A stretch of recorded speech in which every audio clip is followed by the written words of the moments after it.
Ma'am start பண்ணலாம்.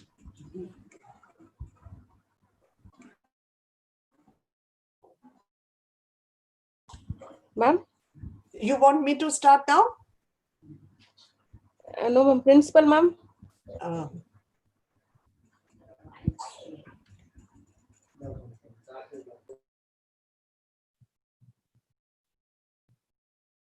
In the name of Allah, the most gracious and merciful. Assalamu alaikum warahmatullahi wabarakatuh. Ma'am, you want me to start now? No ma'am, principal. Until the dawn of the 21st century, education systems across the world focused on preparing their students to accumulate content and knowledge. As a result, colleges and schools focused on providing literacy and numeracy skills to their students, as these skills were perceived as necessary to gain content and knowledge. Recent developments in technology and telecommunication have made information and knowledge ubiquitous and easily accessible in the 20th century. Therefore, where skills such as literacy and numeracy are still relevant and necessary, they are no longer sufficient. In order to respond to technological, demographic, and socioeconomic changes, education systems began to make the shift towards providing their students with a range of skills that relate not only on cognition, but also on the interdependencies of cognitive, social, and emotional characteristics. But are we educators really preparing our learners for that? Or colleges and schools still focus on securing and teaching in the lower order thinking skills? Apart from all that, we also have to consider the role that technology plays in our current youth. And I'm not talking about teaching them how to use technology or even using technology, but helping them critically question and engage with all the technology and information they have access to instead of simply accepting everything. I strongly agree with Dylan William, where he states that the hardest is not getting new ideas into people's heads, it's getting the old ones out, because we tend to live most of our lives within our comfort zone. But again, if we teachers are to remain essential in our learners' lives, we have to expand our comfort zone and change our own practice. We really have to make the effort to walk or talk and show learners that it is possible to cope with the demands of our modern lives and still develop as human beings and work towards a better future here and now. I do believe that our pedagogy cannot be separated from who we are as people. Therefore, we have to become everything we want our learners to become. And in order to do so, we have to ask ourselves which skills we need to develop further and how. And here we have Mrs. Atya Bansal, writer, teacher trainer, director, ALF Academy, CEO, ALF Complementary Educational Services Limited, Hong Kong. Mrs. Atya Bansal had been teaching in Hong Kong for more than 20 years. She had also been a mentor teacher for the education of the students of University of Hong Kong, Chinese University of Hong Kong, and the Education University of Hong Kong. Currently, she focuses on teaching study skills, critical thinking, and creative thinking through ALF Academy and ALF Complementary Educational Services Limited, Hong Kong. Previously, she had worked with All India Radio and Doordarshan. She is the author of the novel, The City from Here, and her next book is on the history of Islamophobia, which is in progress.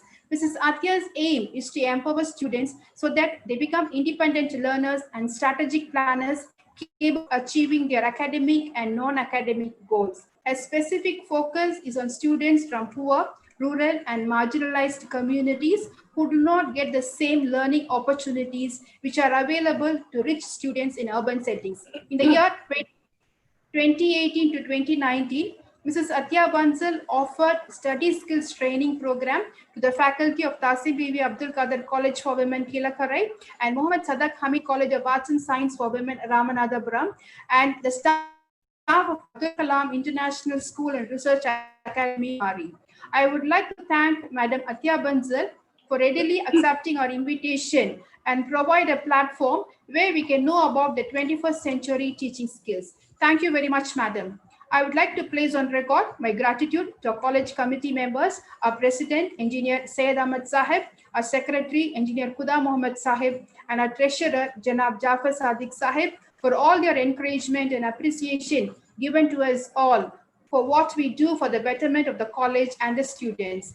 I would like to thank all the participants for attending the 3 days International FTP and thank all the staff of our college for their active participation and the support extended to me and to a technical supporters from the Department of Computer Science, Mrs. Booma and Mrs. Mumtaj Begum, and Ms. Bembu from the Department of Mathematics.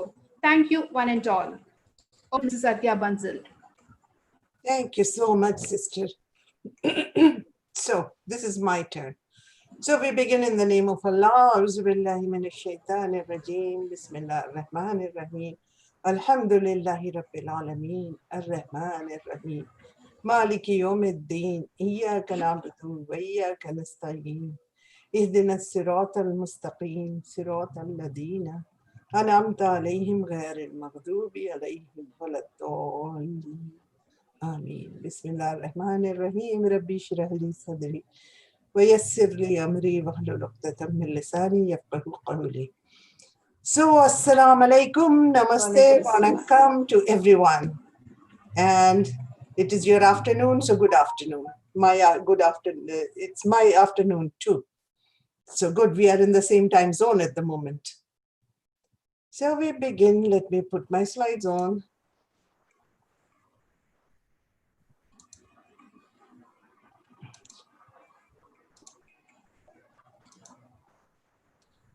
So, as Sister said, today we are going to talk about 21st century teaching skills. Okay. Excuse me. What I want to make clear is, first, let me give you how we are going to do 3 days. First day, we will talk about teaching tools which teachers can use to plan their teaching, plan their lessons and their courses, whatever they are teaching. Why I'm not able to see the chat? I'm not able to see chat. I want to see chat. No, I'm not able to see chat. So somebody will have to help me. Teaching tools. So day one, we'll look at 3 teaching tools, which are, most of us are familiar with that. 3 domains of learning, Bloom's taxonomy and higher order thinking skills. And tomorrow, inshallah, we'll look at teaching tools, critical thinking and critical reading, which is very, very important in media literacy, and metacognitive skills, which are extremely important if we want our students to become autonomous or independent learners. And third day, inshallah, we'll look at teaching tool, that is storytelling techniques to promote creativity. Now, in detail, let me go how we are going to go through this webinar. So when we say 21st century teaching skills webinar series, our intention is to equip teachers with teaching skills they need to teach in the 21st century. Remember, there is no skill here next to 21st century. It is not to introduce teachers to a list of 21st century skills. Although we'll be talking about it because we cannot talk about one and leaving the other. The objective of today's webinar is to suggest applicability of 3 domains of learning, 6 domains of knowledge in Bloom's taxonomy and higher order thinking skills in teaching 21st century students. It is not to reiterate the concept of 3 domains of learning or 6 domains of knowledge in Bloom's taxonomy or higher order thinking skills. Of course, we'll touch upon it, but that is not our main objective. Our main objective is applicability of these concepts into teaching skills that teachers can use. Our focus throughout the webinar will be on teaching skills, not on students' learning skills, but since teaching and learning go hand in hand, it will not be possible to talk exclusively about teaching skills without mentioning how these may impact learning. And this is how we'll go. Outline will be something like that. What do we mean by 21st century teaching skills? And then we look at what makes 21st century different from previous 20 centuries. And what are the 21st century skills? We'll briefly look at it. And what tools teachers can use to integrate 21st century teaching skills, 21st century skills into learning tasks without deviating from the syllabus. This is extremely important because we have to complete the syllabus too. And lastly, we look at some examples of designing learning tasks, which will involve multiple learning skills. We have to pack every learning task with as much skills as we can. That is the bottom line for 21st century skills, teaching skills. So what do we mean by 21st century teaching skills? Let's go start from the very, very beginning. What is education? Education is the teacher. It's a process through which teacher transfers knowledge and skills to students. Everybody had been doing about knowledge and we had been teaching skills too, but 21st century being so different from previous 20 centuries, we have to focus much more on skills. So 2 parts, teaching the curriculum, that is the knowledge part, and the skills, how to do something. For example, read or write. Now, teachers have been regularly doing all these 3, updating their knowledge, improving qualifications, improving pedagogy. I mean, flipped classroom and things like that have become very, very common now. And learning to teach new curriculum, if STEM, STEAM, STREAM, that kind of new concepts are coming, teachers are learning how to use them. So there is no problem. Now, what is a STEM? STEM is science, technology, engineering plus maths. It started with a STEM actually only 10 years ago, 10, 12 years ago, when Barack Obama was the president of US. Then it became a STEAM. So science, technology, engineering, arts were added into it, and math. So it became a STEAM. Then it became a stream, science, technology, reading, engineering, art, and math. In some places, instead of reading, they are taking robotics, engineering, art, and math. And now, very, very recently, it has started streamy, that is science, technology, research, engineering, arts, maths, plus innovation. So this is a very fast developing field. Focus of this webinar will be on skills that teachers need or will need to transfer knowledge to their students, and also 21st century skills that teachers will need to transfer to their students, both. Let's have a very short warm-up exercise. Please type your answers in the chat box. Which of these is not a skill? Since I'm not able to see the chat, will someone help me with, I don't know why I'm not able to see chat. Yes, ma'am. I shall help you. Okay, so let us take 1 minute. They can put it in the chat box. Which of these is not a skill?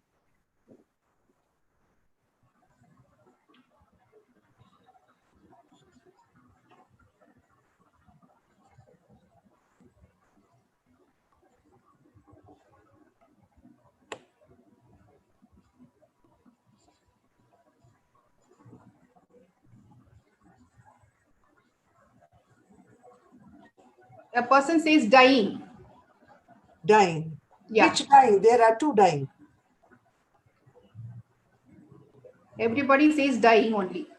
Okay, D-Y-I-N-G or D-Y-I-N-G. D-Y-I-G or D-Y-E-I-N-G? D-Y-I-N-G. And another person says D-Y-E-I-N-G. Another one says playing. Okay. Learning. Okay. It's good to have multiple answers. Yes. Yeah. Now let us see which one is the correct answer. This D-Y-E-I-N-G, dyeing, is when we change the color of the cloth. If you suddenly decide, no, I don't like this yellow, I'm going to make it red. So I take it to the market, I go to the dyer and I ask dyer, and he will dip it into red color and make it red. That is dying, D-Y-E-I-N-G. Somebody had suggested D-Y-I-N-G. Okay, this is the correct answer. Why playing, learning, writing, cooking, or dying cannot be a skill? Let us have a look. Sorry. I made a mistake. All of these are skills except dying. Dying is not a skill. So why dying is not a skill? Because we cannot learn how to die naturally. I'm not talking about suicides. We do not require any special training and knowledge to die. We cannot practice dying again and again and become experts in dying. We have no control over dying. When time is up, it is up. We go. So let us take, for example, just writing. Although there are so many, writing, cooking, dying, playing, and learning. Let us take just one example, that is writing. Why this is a skill? Because we can learn how to write. We need special training and knowledge to learn how to write. We can practice writing again and again until we become expert writers, and we have control over learning to write. If we do not practice writing, we cannot become expert writers. So, do you agree with me with this definition of skill? That a skill is something that we need to learn. We need special training and knowledge to learn that skill. And then we need to practice it. Practice and practice and practice until we become experts. And we have control over learning. If we don't practice, we don't learn. We practice, we learn. These 4 categories. If they fulfill, any process fulfills, it's a skill. Do we agree with me or not?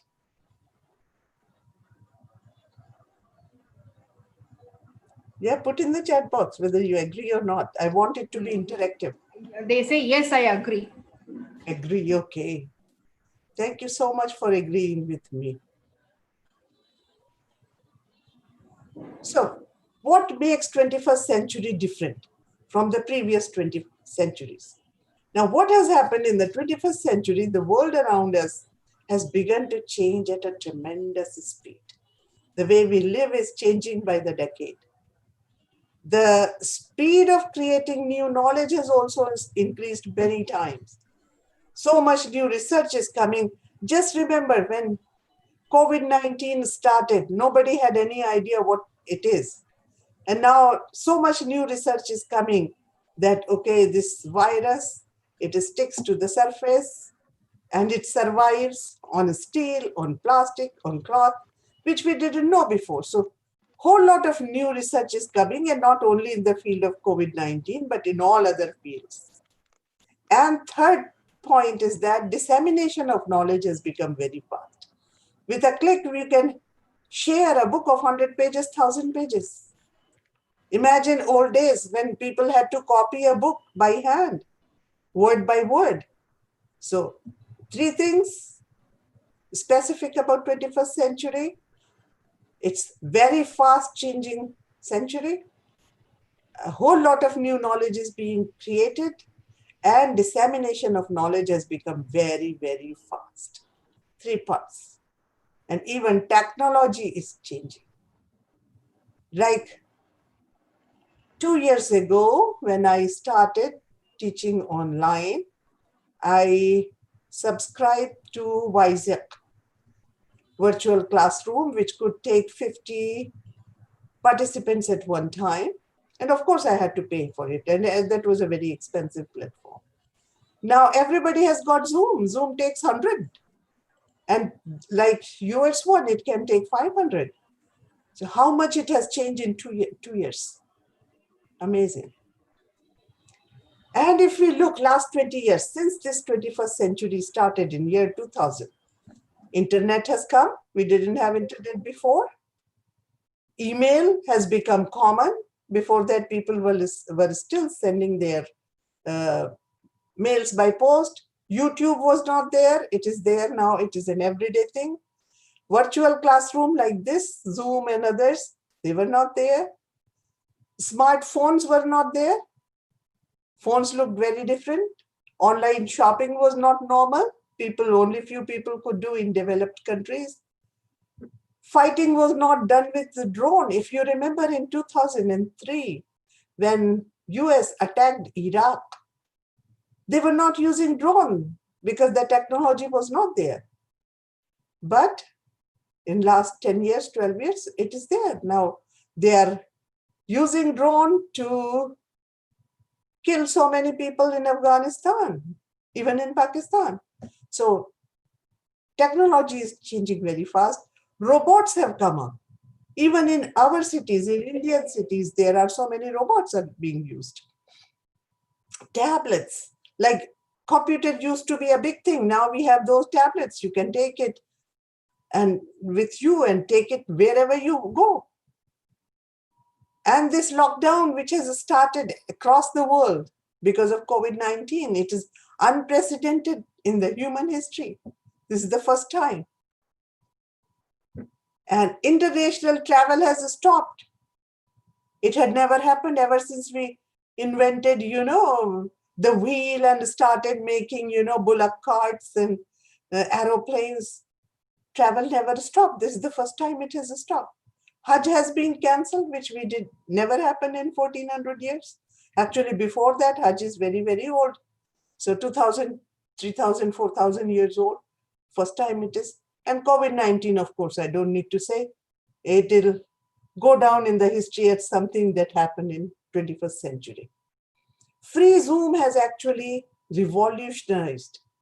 Now it can take 100 participants, 40 minutes, and it's very convenient. I know schools who are running their entire teaching from home because of lockdown on this free Zoom. And what happened as soon as Zoom made it free? It happened so recently, only in April, May. Whole lot of experts started giving free educational webinars, which can reach people 100, 500 so easily. So it's such a fast changing scenario. If we look just at phone, this is the graph for developed countries. It starts from 1997, 2014, and we are in 2020, so it has changed further. And this is the developing countries like India and others. And this is the world. Now, see, we are not far behind the world. India is not far behind. We are having so many smartphones. Now, if you show this phone to students, to children, they don't even know this is a phone. They'll ask you, what is it? That's how fast world has changed. Look at this woman. She is a traditional woman from Rajasthan, most probably. She knows how to handle all this, which was not possible 20 years ago. So these two writers, Bernie Trilling and Charles Feder, they wrote this book, 21st Century Skills, Learning for Life in Our Times. And they said the world has changed so fundamentally in the last few decades that the roles of learning and education in day-to-day living have also changed forever. And we'll go through and see how it has changed forever, because naturally it will not go back to the same thing. This document from OECD is the Organization for Economic Cooperation and Development. And this document was issued on 15th to 17th February in 2017, just 3 years ago. And they came up with this idea that 21st century skills transform students into Versailles. And who are Versailles? Versailles are students who can apply depth of skill to a progressively widening scope of situations and experiences, gaining new competencies, building relationships, and assuming new roles.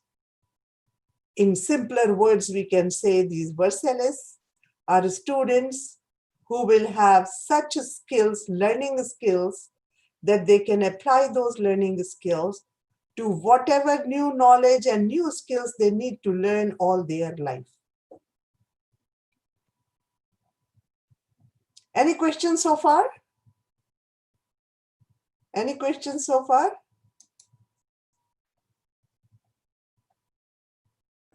Any question?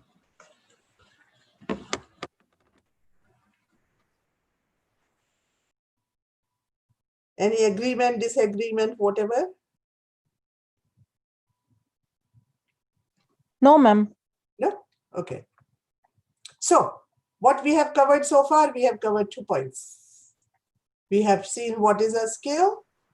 We have also seen what makes 21st century so different from previous 20 centuries. And we are going to look at third part very briefly. What are 21st century skills? So this is a sample list. 21st century skills are accountability, collaboration, creative thinking skills, critical thinking, communication. Financial literacy is not included in many lists, but this will be very, very important skill to know, literacy to know. Financial literacy, but some do add, that's why I picked it up. Flexibility in negotiating. So you need negotiating skills. We need information literacy. We need leadership skills. We need life skills, adapting to new situations, and cross-cultural understanding, because earlier it was not possible that you come in contact with people who are geographically very far away from you. But now that is possible. So we need to have that understanding of other cultures too. Then productivity, taking initiative and accepting responsibility. Team building skills, media literacy, and problem solving, very, very important skill. Technology literacy or IT skills. Self-direction. Nobody tells you, you do this, you do that, but on your own you learn, I need this, I need to learn this, I need to do this. Social skills, very important, because social skills may have variation from culture to culture. And there, as I said before, there are several versions of skills needed in the 21st century. But I chose this one because it looked very comprehensive. Another version is this one, 4 C's. Creative skills to generate multiple ideas, to explore new solutions for existing problems, to ask challenging questions. This is so important for our students to ask challenging questions. So how do we teach them to ask challenging questions? To find ways to collaborate with others, to complete a given task on time. Many times the students don't submit their work on time. Collaborative skills, to cooperate with others, to express opinion and emotions appropriately, to lead a team and be part of a team, to collaborate using digital media, to be flexible in approach in negotiations, to be responsive to others' opinions and needs, because the amount of communication between people has really gone up. Now we are communicating not only with our own family members, but sitting at home, we are communicating with the whole world. To give and accept constructive feedback. Constructive feedback. Critical thinking skills like to discover new ideas, to analyze information critically, to interpret information for bias. There is so much fake news in the world now. To check facts, to use reasoning, to find out of the box solutions. Because inside the box solutions are not working for many of the problems that we have today. Communication skills, to be an active listener, to give effective oral presentations to audience from diverse backgrounds, to meaningfully engage in a conversation, to inform, support arguments, and claim and to explain one's point of view. A whole lot of misunderstanding is created, bad blood is created because people are not able to express their point of view in a coherent and socially acceptable manner. This is sample 3, 21st century skills. And this is also very good to understand what we need to have to teach students. 3, Main parts, humanistic knowledge, value. These students must have, for example, cultural competence, ethical emotional awareness, life and job skills. Gone are the days when some people can manage without job. They have life skills and they have money their parents have left. They can survive. Not possible now. Foundational knowledge means how will the students know what they need to know. For that, they'll need cross-disciplinary knowledge. It's not possible now to teach just, into subjects like this is physics, this is chemistry, this is biology, this is botany, this is zoology, and this is the environmental science. Now, there are so many new subjects which are coming up, which are interdisciplinary. For example, environmental studies. You need to know about biology. You need to know about farming. You need to know something about atmosphere. And of course, you need to know reading skills and writing skills too. So this is going to be very, very popular, cross-disciplinary knowledge. Core content, that is no problem. Teachers had been doing it until now and they'll continue. That is syllabus, exam requirements, etc. Now, digital and ICT literacy, of course, whole lot of it the students have, but we'll see what happens with this. Shortly, we'll see. Now, meta-knowledge to act. This is so important because this means creativity and innovation. This means problem solving and critical thinking. This means communication and collaboration. The most important thing about meta-knowledge is the knowledge that we have, the knowledge we have about what others know and do not know. And thirdly, knowledge about what information others need. Now, in this case, if I do not have this knowledge, what others need, one idea is that we can use survey to find what others need and what others don't need. But even then, we need to know the first two. Okay? Now I come to this point which I said I'll talk about IT skills. IT skills, though we are teaching, but they have a very short shelf life. Teachers will need to continuously update their IT skills throughout their teaching career. What you learn today, after 5 years, it will be obsolete. And secondly, I want to mention about financial literacy. As I said a while ago, that now it is not possible for somebody to live without making an earning.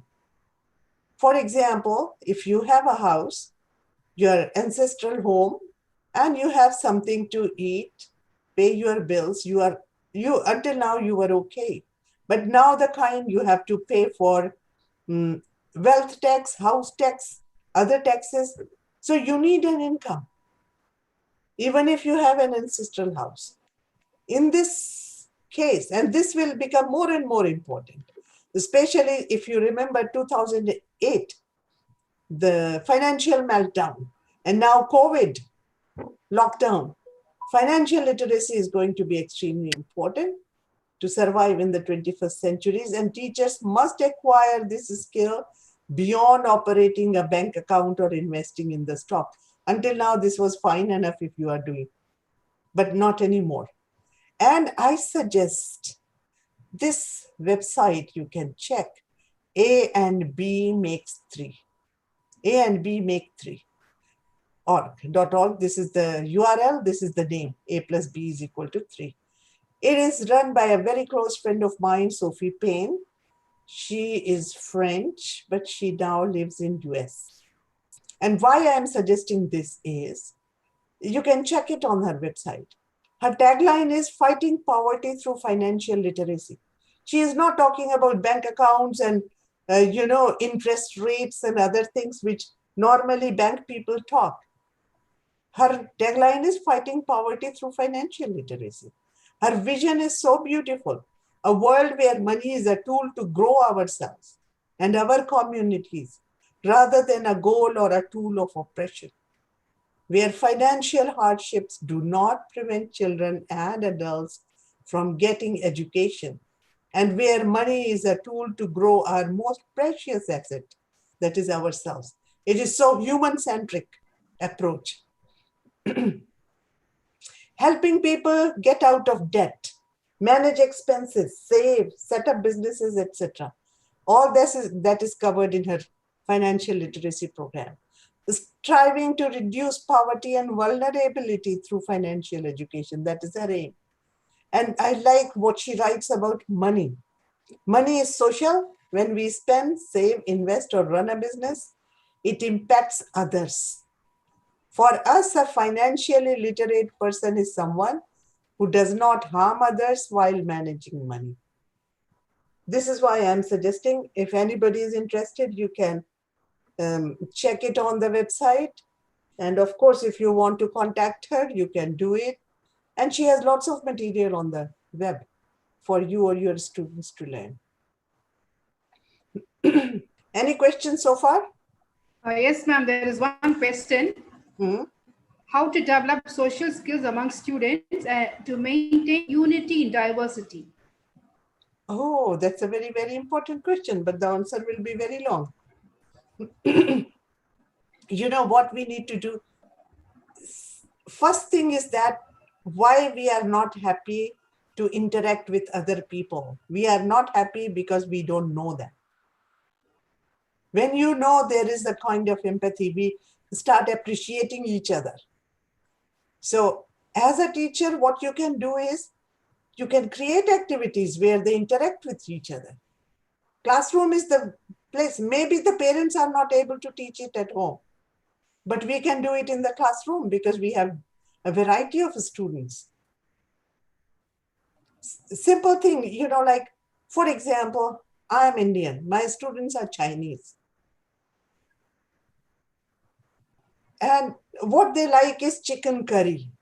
They all know chicken curry and they're very happy. I said, okay, I'll teach you.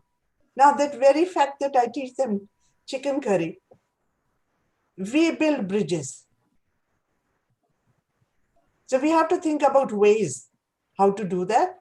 Maybe, you know, the person who's different, you take their festival, major festival, and let us all celebrate in the class. Because the students learn what they see. They do not learn what we ask them to learn. So we have to show it by example. Should I move forward? There's one more question also. What are the simple ways to enrich communication skills among students and teachers in a sensitive environment like communal sensitive areas?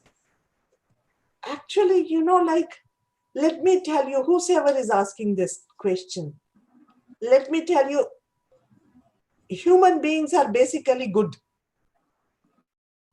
They become bad because of their families, because of the environment around that. And a teacher is a trusted person in the classroom. If teacher is not trusted, there is some problem. And you can teach that, okay, keep it in mind. Ask me little later, you know, I think I'll come to that this thing. Like communally sensitive areas, who made people communal? I tell you, when I was a child, I lived in Sudan, Africa, because my father was working for United Nations. And Sudan is a Muslim country. And for Eid, we used to come back to India. And people asked us, they said, why do you want to go to India? India is not a Muslim country. We said, oh, the fun is because of Hindus. They all come to our house on Eid. And those who love meat, they'll come to our house and they'll ask, have you made kebab? We said, no, this is sweet Eid. We made this vermicelli. They said, no, you must make kebab. So interaction is extremely important. First thing is introduction with people who are not like you. Second one is there has to be some interaction. And teachers can do a lot, honestly. Communally sensitive, even then, The students may come from two different communities who are not friendly with each other, but each child will be friendly with the teacher. And that is where teacher's power lies, to create a harmonious atmosphere. Any more? That's all. I'm so far, that's all. No more? Yeah, you can move on. You can move on. Okay. So let us look at tools teachers need to integrate. Now we're coming to integrate 21st century skills into everyday learning tasks without deviating from the syllabus. And when I say skills, skills are like these tools. We need them. So I'll give you a couple of tools. Students find a task meaningful if it can engage them. Number one, emotionally. Number two, intellectually and physically. Otherwise, we all know how much children complain, I am getting bored. So emotionally, intellectually, and physically. How we can do that is tool number one, 3 domains of learning. The 3 domains of learning are cognitive, that is the skills of mind, thinking skills; affective, feelings and emotions; and psychomotor, means physical activities. These 3 domains were first, the idea of 3 domains of learning was first put forth by Benjamin Bloom. And if we create learning tasks that involve all 3, the intellectual, feeling and emotions, and physical. So we are already doing something to engage these students emotionally, intellectually, and physically. How we can do that? Developing the students' higher order thinking skills. Now we are talking not just thinking skills, we are talking about higher order thinking skills. For this, you need to have another tool, which is called Bloom's Taxonomy. Let me ask one question, maybe. Is there anyone who's not familiar with 3 domains of learning?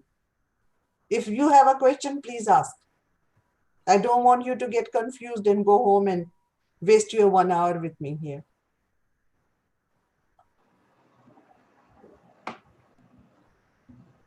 If anyone wants me to explain anything about these 3 domains of learning, I'm ready to do it. No question? No, I'm so far, no question. Okay, that means everybody knows. So we come to the next one, Bloom's Taxonomy. Now we are talking about not only thinking skills, but higher order thinking skills.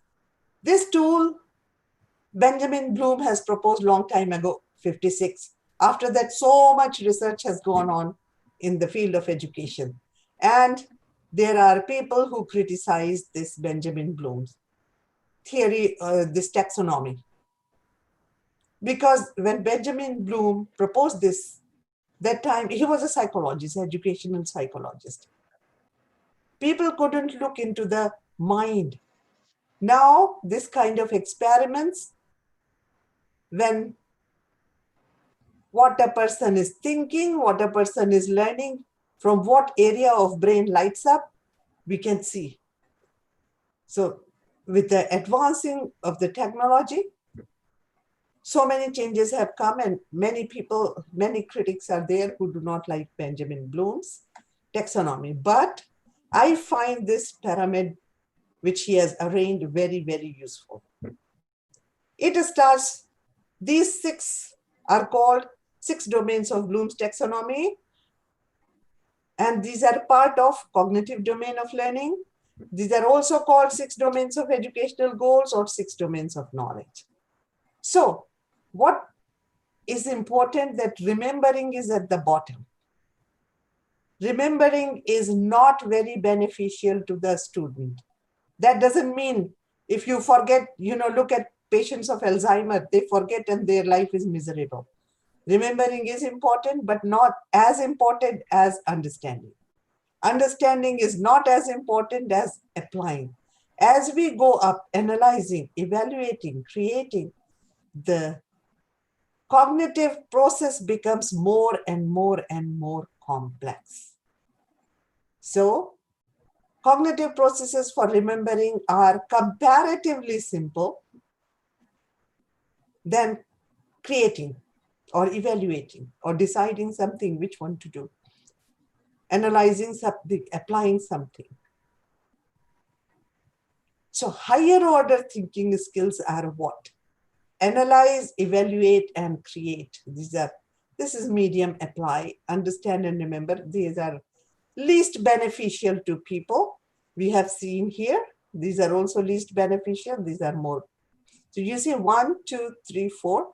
They are here, all 4, which are known as higher order thinking skills, and that is a concept in education. In short, we call it HOTS. That some type of thinking is more complex. For example, critical thinking skills such as analyzing, reasoning, comprehending, application, evaluation, making a judgment, to taking a decision, they are higher order thinking skills. This involves learning complex decision-making skills through which we apply a concept, analyze a concept, analyze a situation, evaluate information, create new knowledge, solve problems, or think critically. Just look at analyze a situation. We do it all the time. When you walk out of home, don't we analyze the situation? Is everything all right? Can I walk here? Should I walk from the right-hand side of the road or left-hand side of the road? That particular place is too crowded. I should keep away. So we are continuously actually analyzing situations and information. Now, higher order thinking is more valuable to learner because it can be used in situations which are very different in which learner learned it. What the students will learn in the classroom will be useful to them outside the classroom, that is at home, in the workplace, or in real life. If we compare 6 domains of learning with higher order thinking skills, you can see these come here. So what I would suggest is, this is a word, RU, EP, and AC, acronym. If you remember this word, you will never forget, which are higher order thinking skills. R for remembering, U for understanding, AP means applying, N means analyzing, E means evaluating, and C means creating.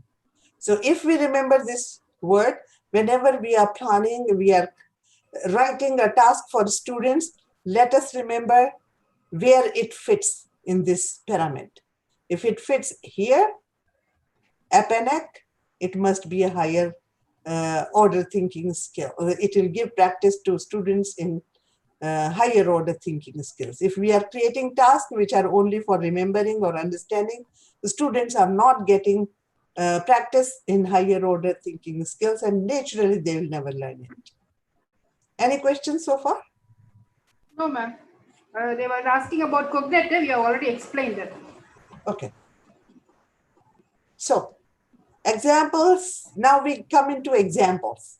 Examples of learning tasks where 3 domains of learning, Bloom's taxonomy and higher order thinking skills, are all integrated along with teaching 21st century skills. We'll put all of them together in one task. How we can do that?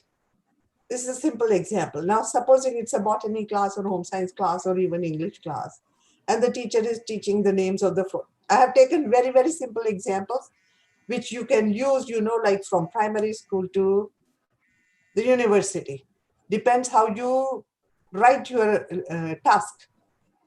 So the teacher A teaches names of the fruit using a book or a chart. And this is normal. That's how people teach. But she brings 5 fruit and show them to the students. She brings 1, 2, 3, 4, then shows them to the student. So she has already added some value. But teacher B, she brings 5 fruits, introduces the names of the fruit. She focuses the students' attention on their color, size, and texture. By doing this, she is teaching them appreciating nature, diversity of living things also. Then she tells the students that fruits change color as they ripe. Unripe fruit are either green or dull in color. They taste bland, sour, or even bitter. They become sweet when they ripe.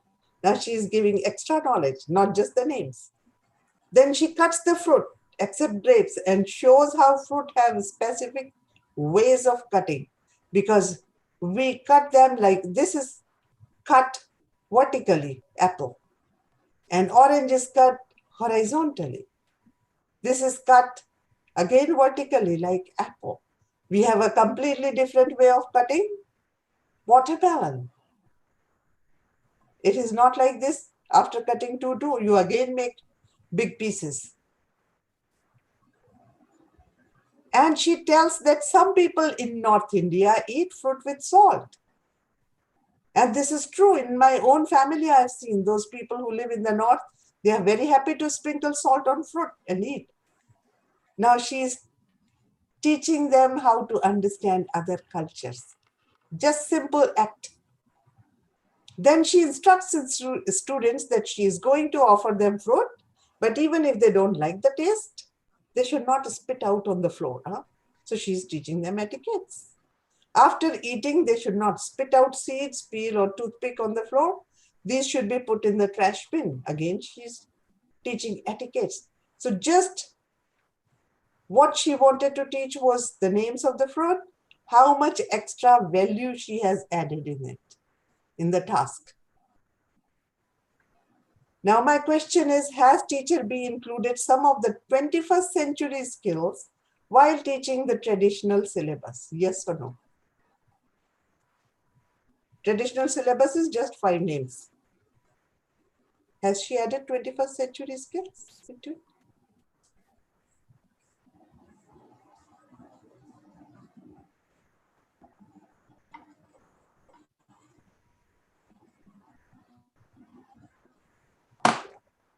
Has she added?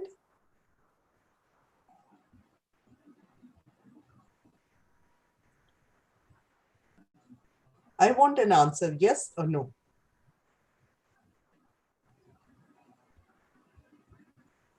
No answer coming?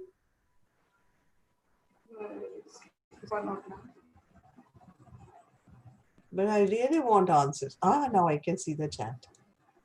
Thank God. I want an answer. Has she? Now look at it.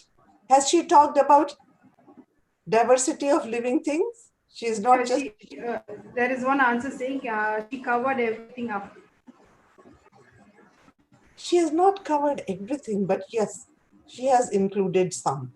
For example, see, understanding other cultures, etiquettes, appreciating nature. Is it? So that is how we can create tasks to teach in the 21st century. We can't just tell them, oh, this is apple, A-P-P-L-E, apple, or this is orange, teach them spellings. No, we have to think carefully as teachers, how many skills we can pack in that. Now my question is, can a KG teacher use B's, this is what teacher B did, pedagogy to teach her students, yes or no? Can a kindergarten teacher do it?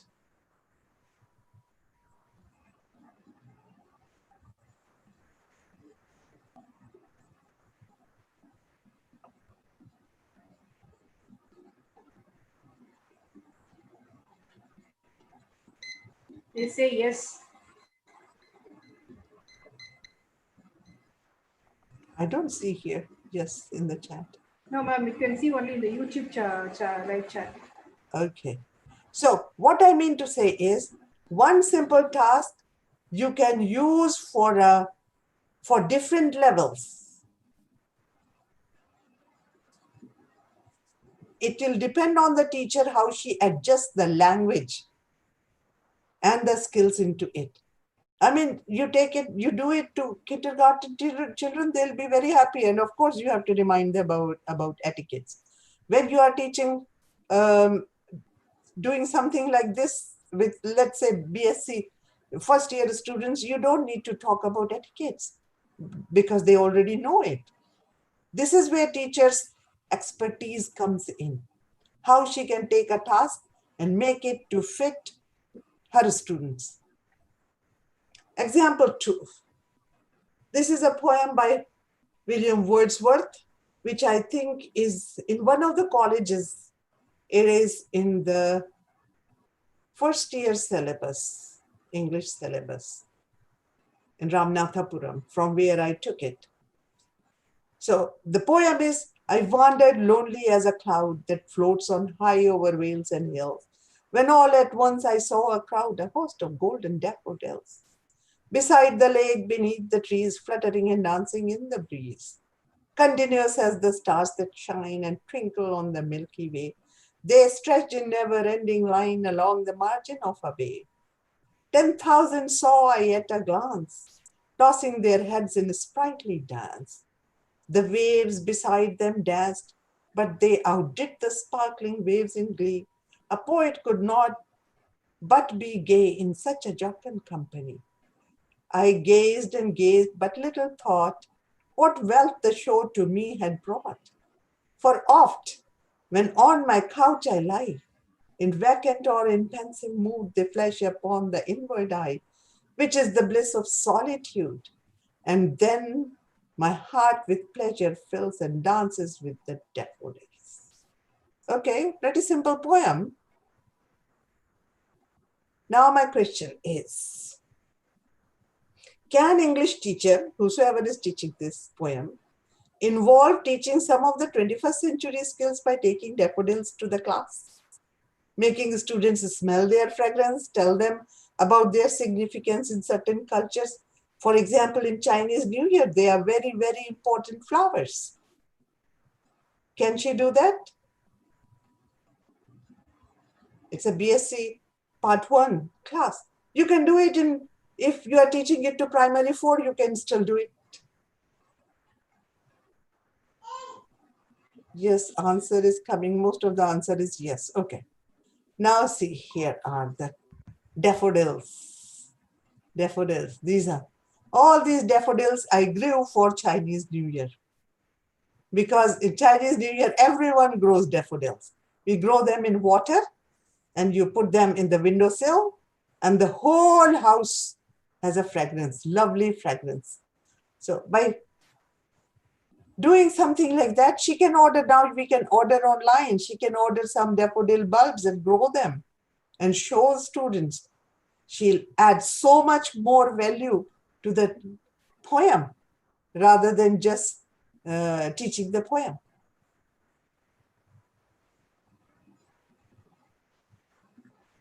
Okay, example 3. Subject, languages. It can be any language. Objective is writing in the past tense. For example, simple past, past continuous, past perfect, and used to.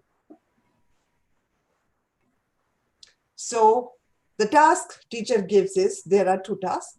Interview your mother about what life was like for her when she was your age and write a report in 500 words. And another task she writes is, interview your mother and grandmother about what life was for them when they were your age and write a report in 500 words. Now see what happens is, in the first task where she says, go and interview your mother and write a report, her objective is teaching past tense. How much she packs in that? Communication skill, the child will go home, talk to the mother. Appreciation of mother as an individual, not just a mother, wife, cook, house cleaner. Through mother, the child will also know, or student will also know, grandparents. The student will learn about family, traditions, and culture. So cultural competence will grow because within any family, you see what grandparents were, what was their culture, how they dressed up, what they ate is not the same as what our children are doing today. So in 2 generations, things are changing. Number 5, awareness of change occurring in the cities and towns.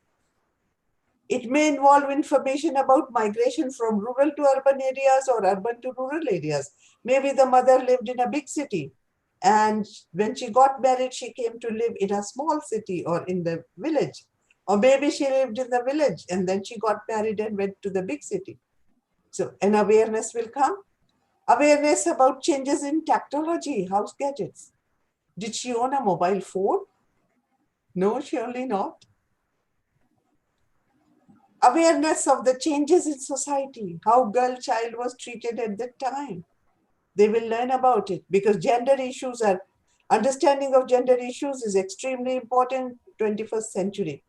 How people treated women or girl child 50 years ago, they cannot do it, it's not acceptable. And if the teacher gives task 2, interview your mother and grandmother about what life was for them when they were your age and write a report in 500 words, she adds something more. That is point number 8. She engages the students in using higher order thinking skills by comparing life at grandmother's time with life at mother's time and life in the student's own time. You remember that evaluating, analyzing, these are all higher order thinking skills. So just by changing this thing a little bit, she has added still extra value. Otherwise, most of the time when we want to teach past tense, we give them drills. You know, he was going, he has gone, she was coming, she has come. These take us nowhere. The student never learns anything. We can see how students speak English now. It's so faulty and they are losing mother tongue also. So, subject botany. This teacher is teaching botany. Which of the following questions about photosynthesis and food chain will give students practice in higher order thinking skills and learning some of the 21st century skills? And I want everyone to be very, very quick in answering. This question, what is photosynthesis?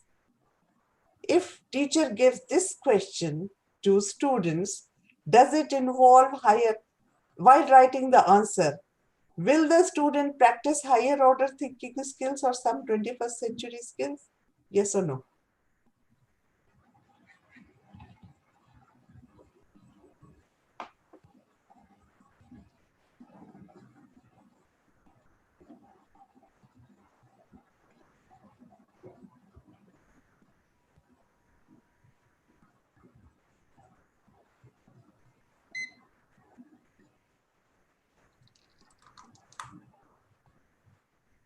No answers coming?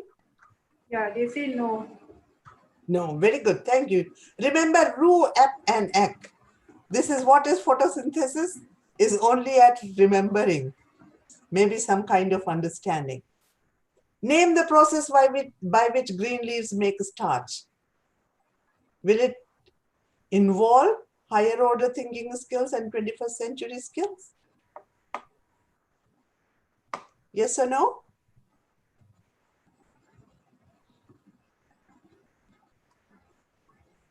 They say no. No. Okay, very good. It doesn't involve. Can red leaves of poinsettia, this plant we see in Christmas time, it's there everywhere. Can these red leaves, can they make a starch like green leaves? Can they make a starch? This is the question. Doesn't involve anything. The student will say yes or no. If he says yes, you cut down marks. If they say yeah, no, you give 1 mark. So it's a very lower order thinking skill. How do green plants fit in the food chain? This is also mostly about remembering, because the student will say they are the producers. Why green plants are called producers? Because they make starch. What may happen to population of snakes if all the mice are killed? Here is a snake, this is a mouse. If all of them are killed, what may happen? There is some thinking involved here, but still not much, because the student will very soon realize that if there are no mice, the snake will die of hunger. Now, how energy from the sun is transferred to green leaves, explain the process. Again, this one, smart students will write from their understanding, but there will be a whole lot of students who will, from the textbook, they'll memorize the whole paragraph and they'll write down. And the whole purpose of giving them any practice in higher order thinking skills or 21st century skill is gone. A food chain shows the transfer of energy within an ecosystem. What is an ecosystem? Okay. So here at least they'll need to write something. What is an ecosystem? So some analysis comes here, which is one of the lower higher order thinking skills. Number 9, make an animated video. Teacher says 3 minutes video to explain food relationship in diagram 2. This one. She make a video. And number 10, the teacher gives a task, write a play for 6 to 7-year-old children using food relationships in diagram 1 or 2. And the play should be 8 to 10 minutes. Now see how many skills she or he can pack in these 2 questions, 9 and 10. 9, make an animated video to explain food relationships. Will it contain some of the cultural competence? May or may not.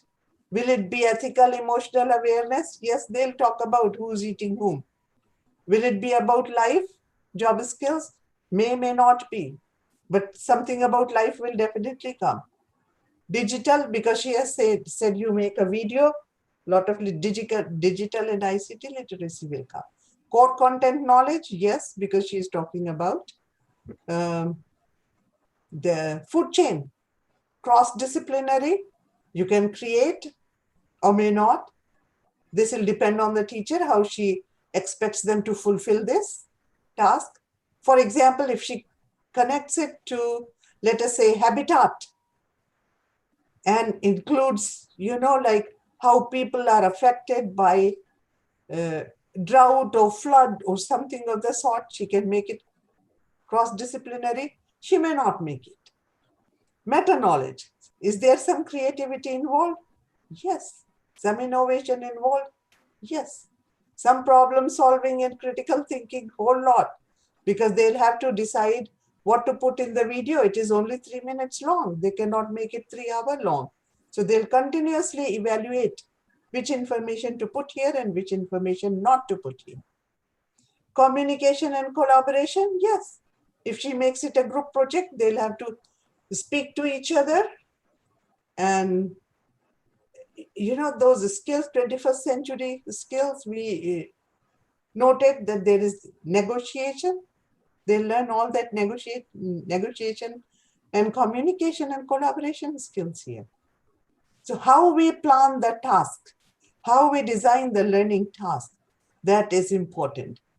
If we look at number 10, write a play for primary school children using food relationship, all these are again covered. Only difference is here you're writing, here you are making a video. So a whole lot of ICT comes here, but not here. Okay. So versatile lists are students who can apply depth of skill to a progressively widening scope of situations and experiences, gaining new competencies, building relationships, and assuming new roles. That is what is 21st century. So in the 21st century skills, so in conclusion, we can say 21st century teachers need to design each task for maximum learning experience. Teachers can teach many of the 21st century skills by designing learning tasks if they integrate, excuse me, 3 domains of learning, 6 domains of Bloom's taxonomy, and higher order thinking skills in a task. This will be very useful in normal teaching, the way teaching is being done at the moment. But if the teacher is flipping the classroom, again, it will be very useful. If she is teaching in the stream pedagogy, very useful.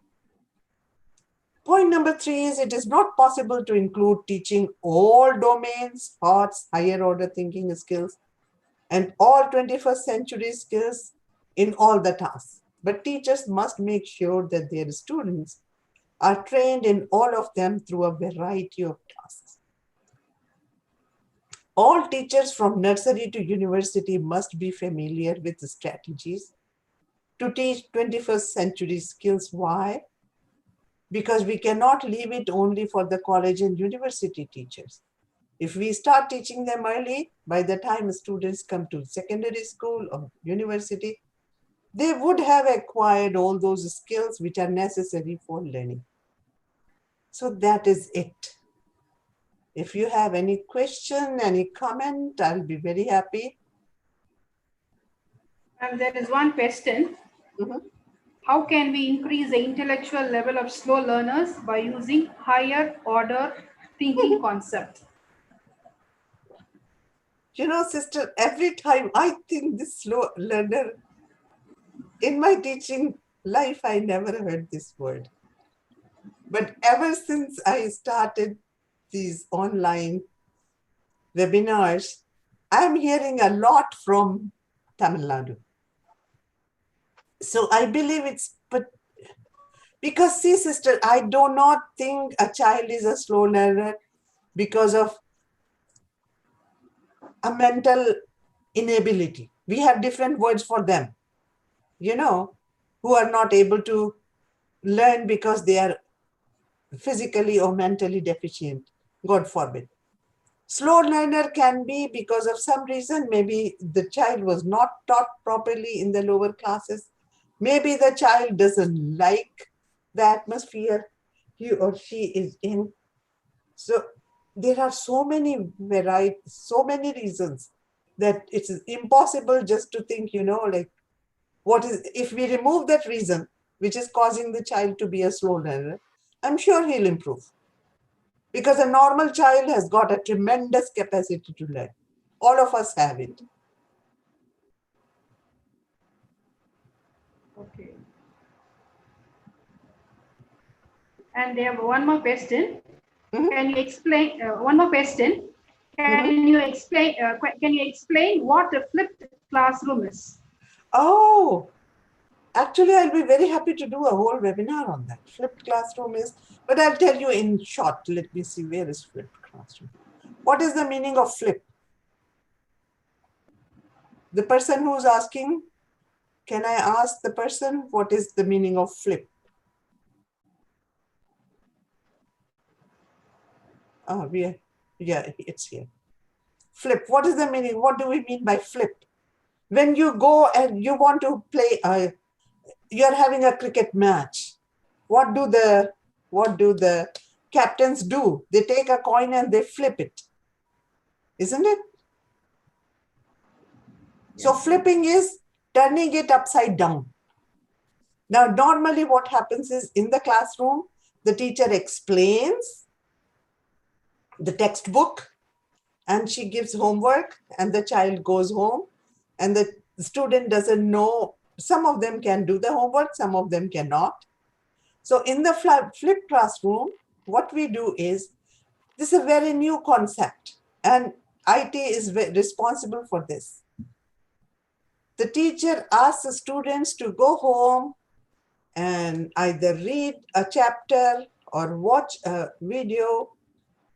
If you want to try Khan Academy, go to the website of Khan Academy. They have loads of educational videos, short educational videos. And he has really brought, Khan Academy has brought such a change in teaching. So what the student used to do as homework after the lesson, now the student is doing it before the lesson. Watch something at home, read something at home, and when they come to the classroom, the teacher can put them into groups and do activities like discussion, debate, or doing some artwork or something. So student is practicing learning to be independent learner.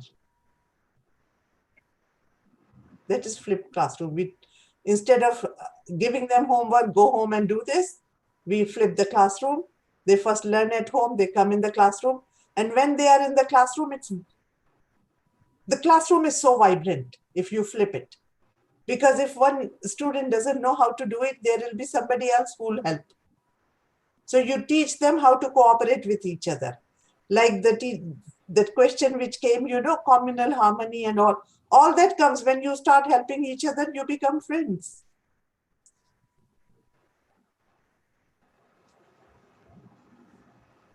Any more questions? That's all, ma'am. We can end this day, and tomorrow we shall get back at the same time at 2:30. And tomorrow this will be the topic: critical thinking, critical reading, and metacognition. Inshallah. Sabrin, you can go ahead with the vote of thanks.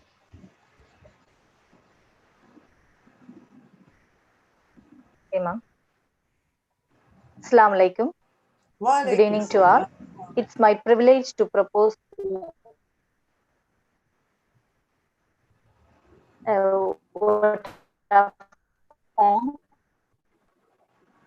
and acknowledge the contribution of those who worked really hard to make this webinar and 21st century teaching skills happen. First of all, I extend my most sincere thanks to the resounding success with his blessing and grace. We are able to be a really chief guest, Mrs. Sister Atia Bansal, writer, teacher, and teacher trainer, director of Alif Academy, CEO of Alif Complementary Education Service Limited, Hong Kong, who spared her valuable time from their busiest schedule to grace the occasion. Today, we had an opportunity to hear her thoughts, and this will surely be going to encourage us in our future events. Her speech and thoughts have enlightened on minds, have shown us a new path. My special gratitude goes to our management and our president, Mr. Haji Engineer Syed Ahmed, our secretary, Haji Engineer K. Huda Mohammed, and our treasurer, Haji O.K. Jafar Sadiq, for their efforts towards anchoring of today. Their ideas and elegance of everything. I need mention my deepest sense to our principal, Dr. Rajat Fatima. With a deep sense of appreciation, I thank our college HODs, teaching and non-teaching staff members for their untiring efforts. I would like to thank our technicians for their support to achieve excellence. Last but not least, a big thank to each one of you who made this webinar memorable for all of us. Thank you. Thank you once again. Thank you. Assalamu alaikum. Wa alaikum assalam wa rahmatullahi. Assalamu alaikum, ma'am. Then we can meet tomorrow, inshallah. Inshallah. Take care until Take then. care. Thank you, ma'am. Assalamu alaikum. Shall I end it, ma'am?